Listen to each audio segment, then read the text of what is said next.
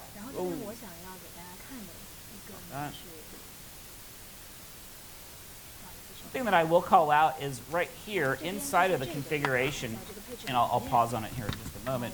You can see that I'm using, this is an interpolation expression. So I've got terraform.workspace. What that's going to do is take the workspace name, and we'll see how to create name workspaces, and like use that as a value in my deployment. So in this case, I'm going to create a resource group in Azure, which is just a logical container for my resources. And I'm going to name that. I'm going to give it an identical name as the workspace that I'm working in. I mean, that's kind of how I can like logically keep this stuff sorted. And then lastly, this configuration up here is a backend storage. And this takes that state file and stores it in Azure. So I kind of made that call out that you've got clear text in there. That's one way to kind of secure that. All right, so now I've run this command, Terraform workspace list, which showed I had two workspaces. I had a default, and then I created a new one called test environment. I just ran Terraform plan, and then Terraform apply, which is going to deploy an instance of this this configuration. Again, it's just a simple application here. So if I flip over to Azure and refresh, we'll see that I've got a resource group that matches the name of the test workspace. And then if I go into the storage account, we can see I've got a state file that also matches the name. So we can see terraform.tf-state test environment, and that's the name of my workspace. So I've created an instance of this configuration, and I can see that instance, and the name matches the workspace that I've created. The next thing I'm going to do, and this goes pretty quickly because I didn't want to waste time watching everything, is I'm going to create a new workspace called production environment. I just ran a Terraform workspace list, so we can see I've got a default workspace, which we always have, test environment, which was the first workspace I created, and then production environment, which is the workspace that I'm working in now. I'll go ahead and Terraform plan, Terraform apply, which deploys an instance of the application. We can now see that I've got two state files in my state store. If I look at my resource groups, we can see that I have two resource groups, test and production. So now I've got two instances of the application, and now I can start to destroy them. So what I've done here is I've run Terraform workspace select test environment. I want to delete this test one. So I've selected the workspace. I then did Terraform workspace list. We can now see via that asterisk that I'm working in the context of that test workspace. I'm going to run Terraform destroy, which is then going to go and destroy just that instance of the application. So pretty simple configuration there using Terraform for this stuff. I found the workspace stuff a little clunky. You can't see kind of like the workspace inside of the code. You've got to use the Terraform commands to do it, but it's definitely an option. So the next one that I want to talk about is Kubernetes Service Catalog. Has anybody seen or worked with Kubernetes Service Catalog? One hand and a couple hands. Cool. A couple more hands. So cool. So this is the one that I'll spend some time. I'll go a little deeper on this one since this is a KubeCon. But before we talk about Kubernetes Service Catalog, I want to talk about Open Service Broker because this is a part of it. And if I do it in the other order, it doesn't really make a whole lot of sense. And I do have, there's going to be a lot of information here. I've got some diagrams to kind of pull it all together. So what Open Service Broker is an API specification for a standard cloud provider interface. Meaning if you write an API that looks like this, you can put it in front of AWS or Azure, And then you can write scripts and code that can interface with that API to provision things in that cloud provider. It basically specifies 5 operations: provision, bind, unbind, deprovision, and update.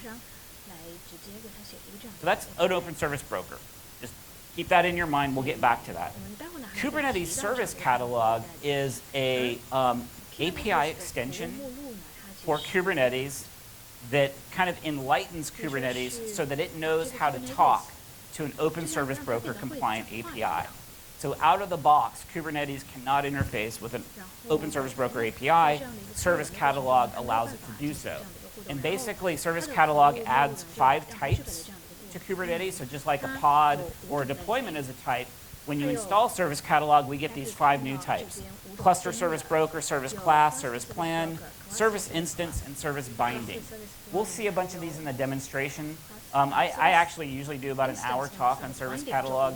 Don't have enough time to fit all that in here, so I'm not going to define all of those, but we'll see those once we get to the demonstration. So let's see how this looks right here. So we've got Kubernetes with the Service Catalog installed. We then have a service broker. In the case of the demonstration we're going to see today, it's called Open Service Broker for Azure. So it's just it's a open service broker compliant API for interfacing with Azure. And that service broker can interface with Azure. Now the cool thing here is that I can have multiple service brokers fronting like a single Kubernetes cluster. So we can see here I now have service broker for AWS. And just to kind of like prove out like how valuable these open service brokers are, I don't actually need Kubernetes here. Like once I have a service broker that can interface with these cloud providers, I can exchange Kubernetes with something like Cloud Foundry. So that's kind of how Service Catalog and the open service brokers kind of line up with cloud providers.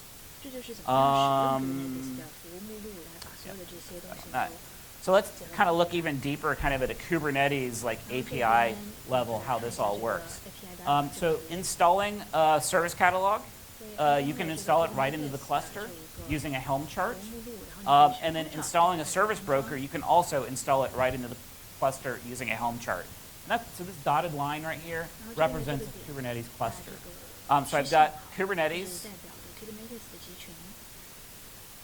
I've installed Service Catalog.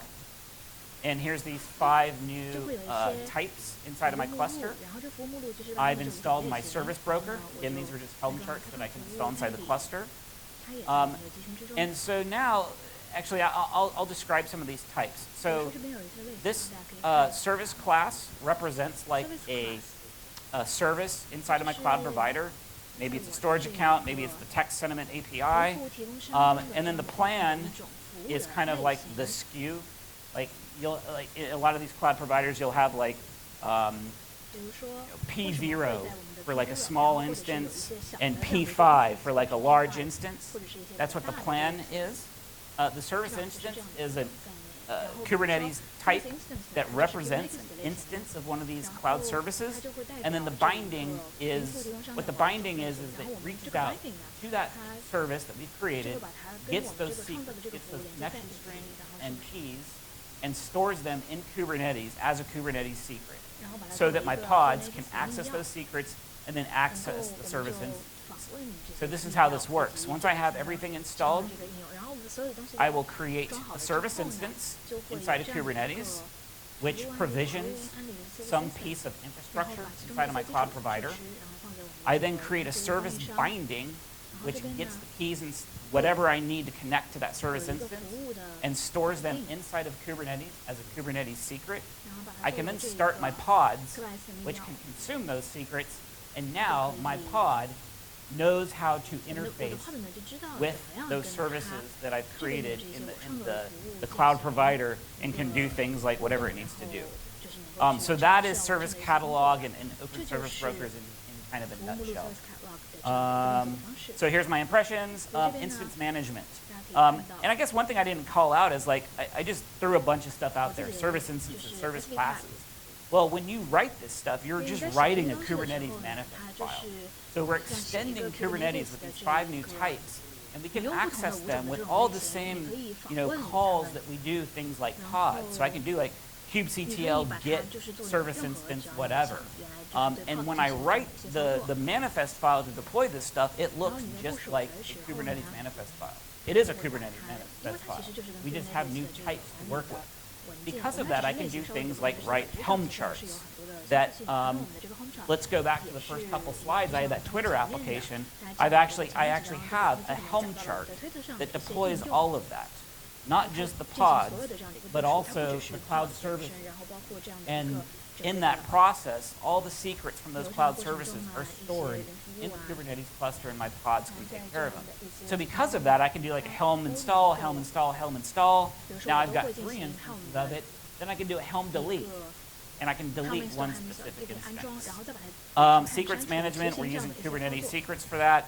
Maturity and community, I would call it kind of medium. I mean, it's a project that's, a lot of organizations are building open service brokers and kind of, putting some emphasis on using these open service brokers from Kubernetes, but I would still call it a relatively immature project.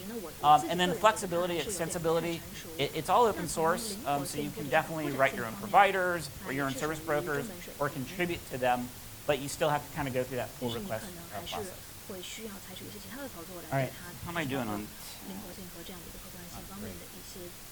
So let's see an example here. And I'm going to dig, we're going to look at quite a few things here because this is KubeCon, kind of go deep. So the first thing I want to do is look at some of the infrastructure stuff. So I said that we install all of this with Helm charts. So I'm just doing kubectl get pods all namespaces. You can see I've got 2 pods, that's the catalog. And then I've got 2 pods, that's the service broker. In this case, it's open service broker for Azure. So I've just installed this stuff using Helm charts. I said that it was an API extension, so I've just run kubectl get API service. And we can see in here I've extended the Kubernetes API to include service catalog. The next thing I'm going to do is run kubectl get service broker. This is just going to return a list of service brokers installed in my cluster. We can see I've got OSBA, which is the open service broker for Azure. I can describe that service broker, and we can actually see an event here that it successfully fetched catalog entries for the broker. That's kind of the infrastructure pieces. That's kind of the set it and do it once type of stuff. But now let's look at like classes, plans, and how to deploy stuff with service catalog. So I'm going to run kubectl get service classes. And here we've actually got a catalog now inside of Kubernetes of services that I can deploy in Azure. So we can see things like Redis Cache, App Insights, SQL. So now I can see this list of things I can deploy directly from Kubernetes. kubectl get service plans. If you recall, the plan was kind of the SKU, or the size of that service. And notice here that it's a little hard to read because I can see like basic free, but I don't have a relationship between this plan and the class itself. So there's some rough edges here, definitely. We've got this tool called svcat that's attempting to kind of, it answers some of those rough edges, but it's definitely not a necessary tool. But just to show it off, I'm going to run svcat get plans. And now you can actually see, like, Azure SQL is the class, and then I've got a plan of basic, or Azure SQL Premium. So I can kind of browse that stuff using the svcat tool. But again, we're just kind of looking at the stuff that's loaded here for us. Let's actually deploy something here. So the first thing I'm going to do is create a service instance. So I want to deploy that thing into my cloud provider. So I'm running kubectl create, and then I'm just specifying a YAML file. I'm starting that right now because it does take a couple seconds to run, but now let's take a look at the YAML file. So what you can see here is I've got kind service instance. I've got some metadata, like the namespace that I want to deploy it into. I've got the class name, so Azure Storage, the plan name all in one, and then some parameters that are needed, like what Azure location do I want to deploy that to, and what resource group do I want to deploy that into. But if you'll notice, it's just a Kubernetes manifest file. I can run kubectl get service instance to see the state of that. And we can actually see provision. So this thing is being provisioned, but I'm seeing this from Kubernetes.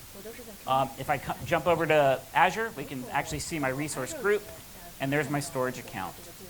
Now I'm going to create that service binding. The instance is great, but I can't access it from my pods unless I've got those connection strings. So again, we've got the manifest file, kind service binding. I'm giving it a name, like what instance do I want to bind to? And then what's the name of the secret that I want to create? And I've just given it that name. I can return information about the service binding. We can see that it's ready. I can then run kubectl get secrets, or secret, see that my secret has been created.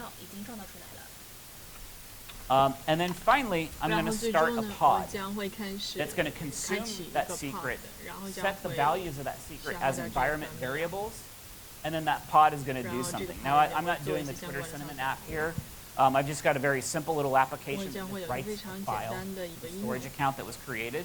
But you can see it's just a standard Kubernetes manifest file. I'm creating a container, and then I'm setting these environment variables. But I'm setting those, I'm getting the values for those environment variables from the secrets that were created by the service binding. I did this in kind of 3 files here, but I could have one single manifest file, or like we've already discussed, I could create a Helm chart to do it, which I've got some demonstrations. I've got some demonstrations of Helm here, but I'm actually going to skip those for the sake of time. But you can see that we've actually created this file in my storage account, and it was the pod that did that. So the service instance was created, the binding was created, the pod started up, it consumed the secrets, and then created that file. Helm demo. All the Helm demo was is that I just used Helm to deploy a couple more instances of the same thing, and then I ran Helm delete to delete an instance, which actually deleted the storage account and everything. So I started at. I got a couple minutes. So we talked about Terraform. We talked about Service Catalog. Next thing I want to talk about is Cloud Native Application Bundles. This thing is like brand spanking new. Does anybody use Cloud Native Application Bundles or read about them? 3 minutes. So I'm not going to be able to get to the demo here, but I'll talk through this. So what Cloud Native Application Bundles are is a package formatting specification for bundling, installing, and managing cloud distributed applications. So really think about this as like a make file for cloud distributed applications, but it's even beyond that. So using CNAB, we can do things like package up everything we need to install our application. Maybe it's a Helm chart, maybe it's some bash scripts, in an OCI compliant format that can then be like stored in a container registry, retrieve the deployment time using command line tools. We can also sign our cloud native application bundles.